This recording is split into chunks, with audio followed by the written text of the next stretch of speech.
Welcome to Forensic Friday. Where we examine the intersection of true crime, psychology, and the heart of being human in the middle of it all.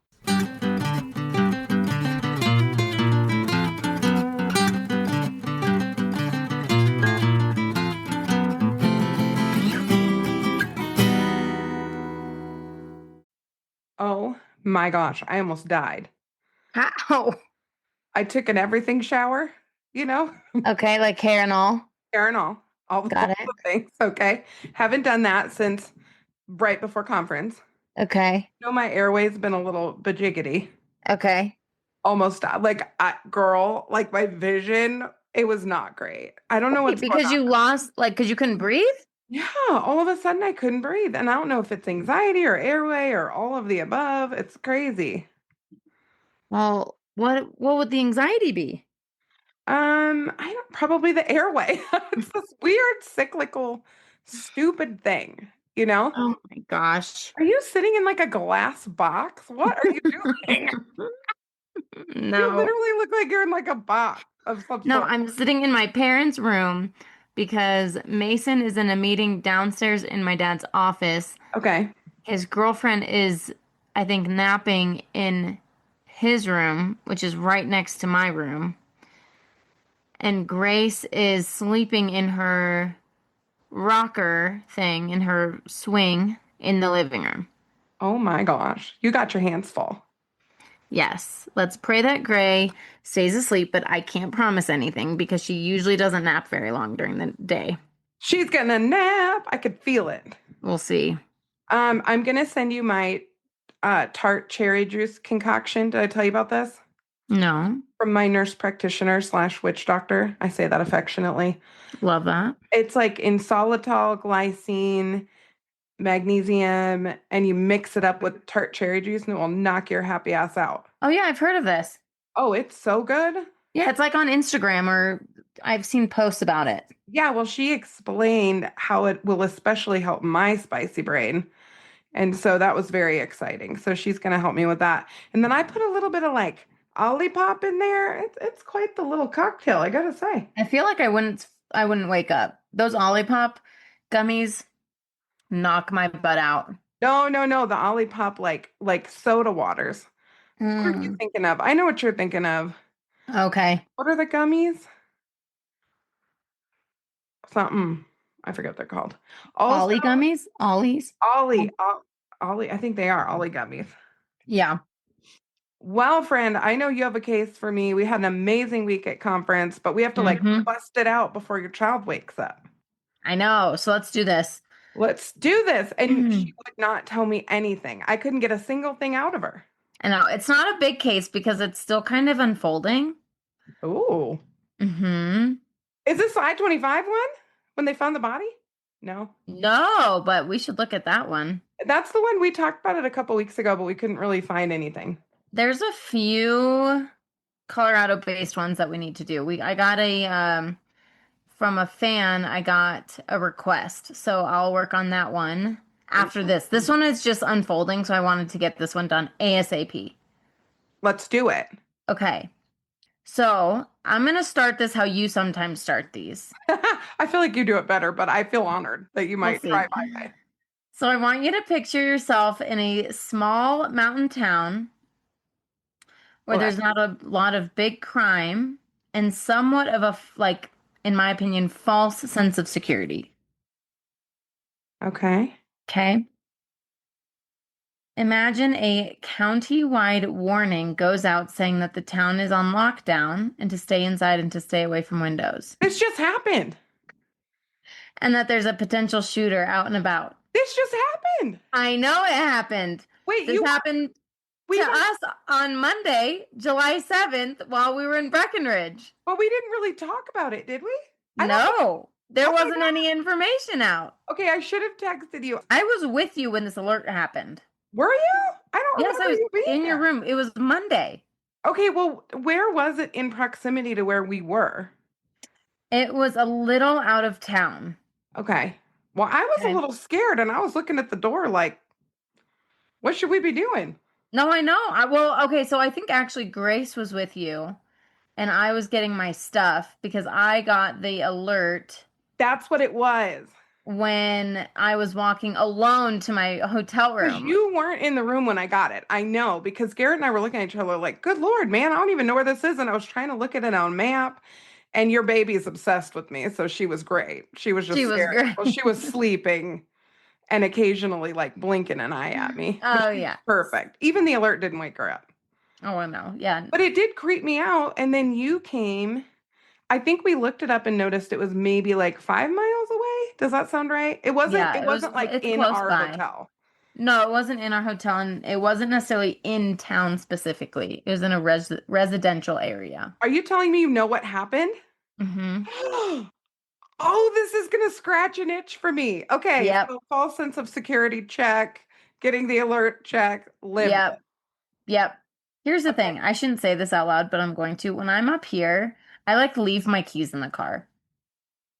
You know what I mean? Like that's You the false should sense not of advertise security. that, but yes, I hear I you. know. Well, I'm not going to now, I so, will say though, staying at your parents' house, granted, my money's on the two of us in any situation, to be clear, but right? but I was not mindful of anything when I was up there. Like I don't think I locked my car in your driveway or anything because I wasn't No. worried about it. Well, your car wasn't in our driveway. It was in Parker. Oh, you weren't locking your car. Some car was unlocked because I kept I going did back. not lock my car. There you go. Yes. Our memories are collectively pretty Hold on. awful. My parents have TVs in every single room of this house. That's hilarious. And they're not Okay. quiet. What? They're not quiet, TVs. No, it's because my dad's deaf. Oh, you know what? I get it. He won't admit it, but he's deaf. I vibe with your dad. Your dad's the best. I know, he's pretty cool. So the police responded to a call reporting gunshots in the Aspen Meadow area around 6:20 p.m. on Monday, July 7th. I know I already said the date, but I'm going to say it again. So we all received a message around that time informing us that Breckenridge was on a lockdown. It said individuals within the area are at immediate risk from a dangerous and possible armed suspect. It also instructed us to lock all of our windows and doors. The lockdown was then lifted around 8:30 p.m. That's longer than I remember. I know, I thought that too. Did we get notified that it was lifted? I don't think we did. I think we just went about our lives, We honestly. did get notified, but I think we were just hanging out in your room when we got the text. Yeah. So I looked up what happened, and there wasn't really any information that was released at that time, which makes sense because it had just happened, right? Yeah. Then we got busy at the conference, and I didn't check it for the rest of the week. I kind of didn't really think about it. Hmm. It wasn't until I went on a hike yesterday, so Saturday. I know this will come out much later than our recording, but I went on a hike and I found out more because my brother and my two friends started talking about it. And I was like, "Oh my gosh, I wanted to know more about this and about this situation." So I'm so glad that they brought it up, Yeah. you know? So here is what we know. I'm ready. And again, a lot of this is still unfolding, so we don't know everything. Are you saying allegedly? Allegedly. Allegedly. Guys, we have the best hats. Rumor has it. Yes, rumor has it. A man named Daniel Devito.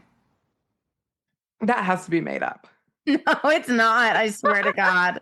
Also, have we ever talked about how much I love Danny DeVito? No, Love, love, love. love that for you. I really do love him. Well, we Every don't love this Lethal one. Weapon 4, I love him. But this one, I don't think I'm going to like. No. Yes, dear listeners, she was thinking of Joe Pesci, but it's been a long conference. We'll let this one slide. So, a man named Daniel J. DeVito, who is 46 years old, is the suspect who was arrested on first-degree murder charges. Oh, shit. He was arrested for shooting a local woman named Jordan Elizabeth Labarre, and I can never say these right. Labarre, Labar? Labarre, who was 32 years old. Oh, this is going to be DV, isn't it? Well, we'll see. Okay. I believe he shot her pretty much point blank in the head and that she died pretty instantly. Okay. Were they outside? No, they were inside a residence. I believe his residence. Okay. When the police arrived, they continued to hear a gunfire or a few gunshots. I think it was just one, but they continued to hear it when they got there. Oh no. I know. He was actually arrested because no one witnessed this, right? So he was actually arrested on unrelated charges. Yes. What? Hang in there with me. Okay, I'm waiting. The Summit County Sheriff's Office stated that Devito was originally being held at the Summit County Detention Facility on multiple preliminary charges unrelated to the homicide, including assault in the first degree, menacing, with deadly weapon, false imprisonment, criminal mischief, and domestic violence. And that was the 7th? So he had previous charges, and that's what he was arrested on Okay. the 7th because there was no witnesses of the murder. And so then they So he got rearrested arrested him. for all of that and they didn't even know he'd shot her yet. Well, they did know he shot her, but they didn't have like quote unquote evidence that he had done it right then. But they could arrest him right then because of the old stuff. Yes. So he'd already menaced her. Well, he'd menaced someone before. Okay. Domestic violence would indicate someone he had an intimate partnership with. Yes. So DeVito has another active court case for which there was a hearing on Wednesday, July 9th, that the prosecutor said involved violence and coercive control of another woman. Yep, A whole different woman? a different woman Some at the people's kids, same, man. what? Some people's kids. I know, at the same residence where Jordan was found dead on July 7th. So I believe it was at his place. That's why I believe all this happened at his residence, because I Okay. don't think they were at Jordan's residence. So this other woman was also menaced, assaulted, weapon, Yeah, whatever, yeah, different woman, same location. correct. What was the date on that? Do we know when that happened? Hmm. Oh, we do. She claimed that DeVito told her that he would blow her head off in an argument on July 3rd. Oh, he's been busy. Mm-hmm. Mm-hmm. Mm-hmm. The prosecutor said that the alleged victim in DeVito's case had claimed that he owns multiple firearms and has a large gun case in his residence. So this dude is like pretty dang scary. And she tried to tell them. I mean, what a brave victim, first of all. Right. Forward survivor. Yep. You know, in the Yep. victim community, they prefer the term survivor. Yes. What a brave survivor to come forward knowing this man had an arsenal. Yes. And she was trying to keep herself and probably to some degree the community safe. Yep. Yep. So I'll bet there was a protection order too on that. Yeah, probably. I actually don't know if that there is, but I'm assuming because they're in Colorado. Mm-hmm. Jordan's sisters, I'm going to get into some of my thoughts around some of that here in a minute, but any like other thoughts come up before I move on? I have so many thoughts right now. I'm going to save some of them though, because I'm just thinking we just spent a whole week learning about all of this stuff. And I'm thinking about the highest risk cases, lethality, all the things and why we're supposed to handle it a certain way. So I have many questions. Okay. So Jordan's sister spoke up during the hearing and asked for the court to set the bond as high as possible. She said holding DeVito without bond would be preferable, but understood that there were limitations. DeVito posed a flight risk and a significant public danger and should not be released on bail at all. They still 100%. they still set a bail, Oh, but is it like a million? it's 2.5 2.5 million? cash. Okay. That's pretty high. I mean, that's about as high as I've seen in Colorado. Exactly. So they did that for a few reasons, which we'll talk about. She closed her comments by saying that that her sister was robbed of her life, and asked the court to not let her be robbed of the opportunity for justice. Yes. So this individual, Jordan, clearly has a family who really loves her, Mm. who, from what it seems like, was, in high connection with, right? Had a good relationship with. So I tried to dig deeper on this dude, but I couldn't find much besides that previous domestic violence case. So I hope to have more of an update as the case unfolds. What I do, well, I shouldn't say what I do know. Rumor has it that this dude wasn't great around town. That's not even allegedly. That's not What allegedly. the hell is he Yes, no, doing? it's like rumor has it this dude was just kind of an asshole. Mm-mm. Through and through. Obviously, but just through and through. Here's what's hitting me though. You and I are just settling in with our 85 bags for this week-long conference on domestic Yep. violence. People Yep. come from all over the country. Yep. Colorado's at the cutting edge of so many of the tools and assessments and all of the research so that we can keep the community and keep survivors safe. And sure enough, right under our nose, here's someone who gets out after being arrested for doing something really similar. He just didn't kill that woman. Yep. And I'm thinking this is one of the times when that extreme risk protection order, he shouldn't have had his guns. They should have cleaned him Yes. out. Yes. Okay, we're gonna get into all that. Yes. Well, I'm gonna ask you questions, but yes, Oh, I'm I want to ready. I'm know having lots more. of feelings because we were right there. I know we were right there at a DV Oh, conference. the DV, and it was, I mean, it feels like a stone's throw away, you know? I know. I know. Based on that he had a prior victim within days, like literally days. Different victim within days. That's Yes. nuts. Yes.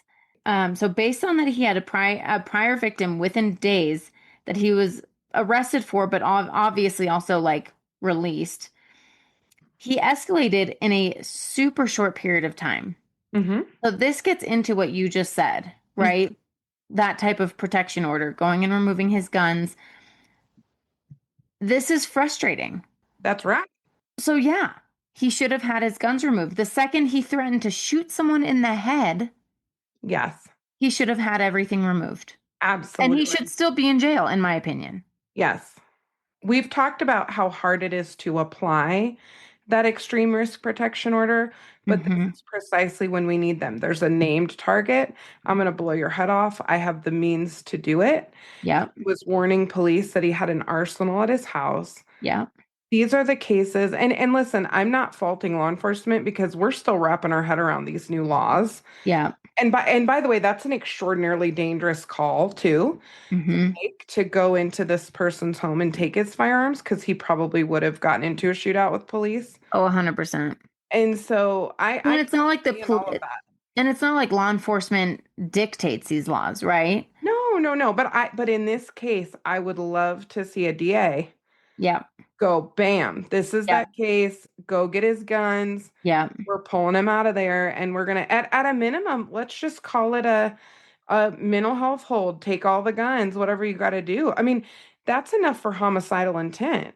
Yep. Now, I don't know if it was text or just victim statement. I don't Well, know. and yeah, I don't know, but I mean, I guess I was just trying to do the math here.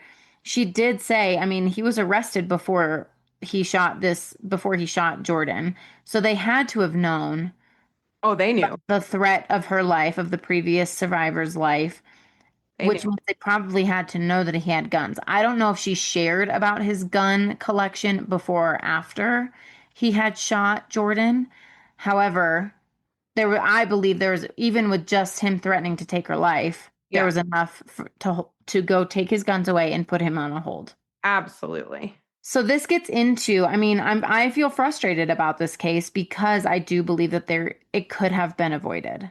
You know what the feeling is? It's the we're so close feeling. I think we are getting better in Colorado and we're going to prevent many more of these with the new laws than we've been able Yep. to historically. And so it's so frustrating as someone who loves the community, works with domestic violence, I can even have compassion for an offender. But in Yes, this position, this is somebody who needed a complete intervention to absolutely. avoid hurting other people, and we just didn't Absolutely. entertain him.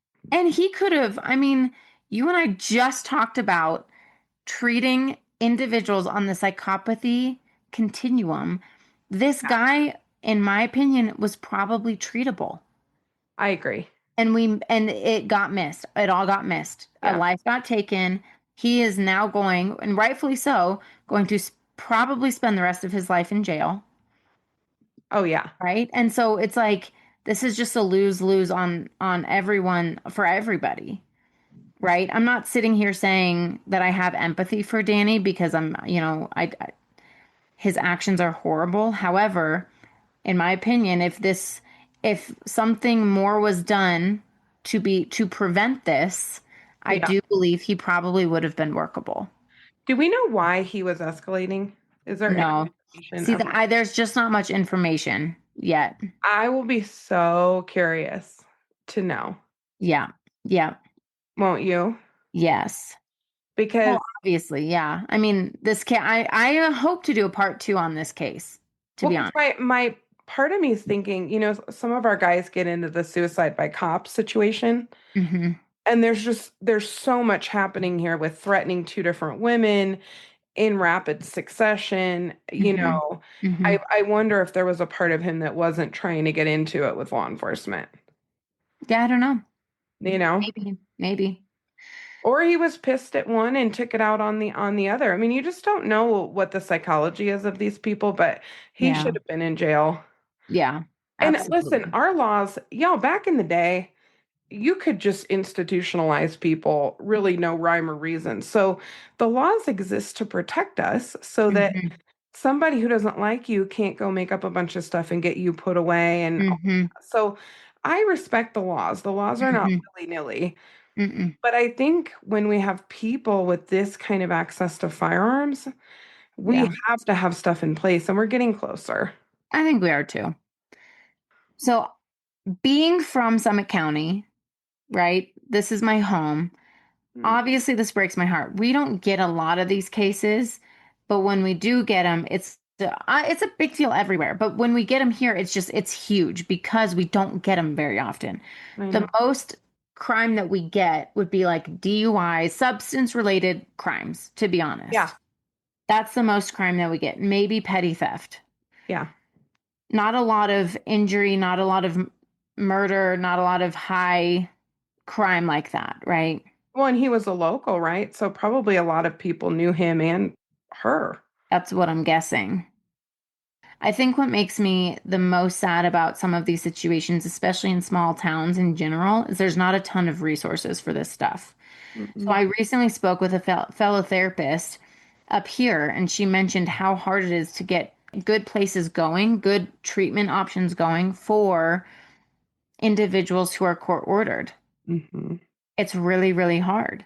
And Yeah. this individual I was talking to she's a good therapist and really well versed in the system, but you can't be the only one doing it. Mm. It's just too hard. It's too much. And It's so it's too hard. hard to have places like that up here.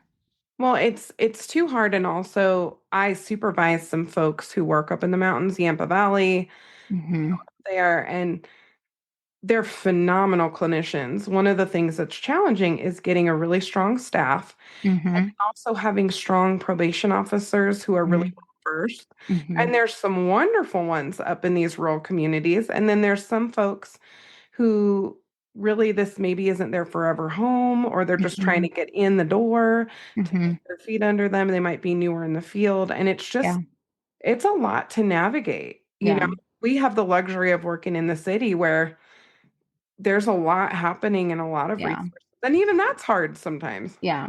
Well, what I'll say about Summit County's court system, I shouldn't speak to the whole court system as a whole, but I do know that the probation officers who work with domestic violent offenders, and they're also trying really hard to figure this out. They're Oh, great POs, but it's just tough in these small mountain towns, you mhm. know? My heart also goes out to the victim and her family. I can't imagine that this is their reality. losing someone that, losing their family member to some, some deranged, angry man who I don't know if she really knew him well because he had a different victim days before, Yeah, we really don't know the nature right? at So all. we don't, this might have come from left field for the family. They might have not have even known about this dude. Oh, So yeah. my heart goes out to her and her family, and I'm sad. I mean, she's a little younger than me, right? I mean, that's a really hard situation. Like I said before, I really hope that I find out more about this because I would love to know more about Jordan and who she was in our community, who she was as a family member, and give her a little bit more of a spotlight. And for the survivor who came forward at great Yes. risk to Yes. herself Yep. to try to keep herself safe and the community as a result. That's Yeah. still the right thing to do, even in such a scary situation. Yes. Yep. Oh, well, thank you for researching that. That was like this mystery in my head most of the I week. I would have know. put it in the back of my mind, but the minute you said it, I was like, this happened. I know. Yeah. So honestly, Janine, hopefully we get more information on this because I don't want this to be like all we know. So Mhm. I'll keep you posted. And I have to go tend to my baby. She's losing her mind. Oh, go tend to the baby. Thanks so much for the case, Nat. We'll see y'all next week. And as always, Bye, forensic friends. I'm Jeannine. And I'm Nat. And as always, thanks for listening and join us next week for more crime, psychology, and heart.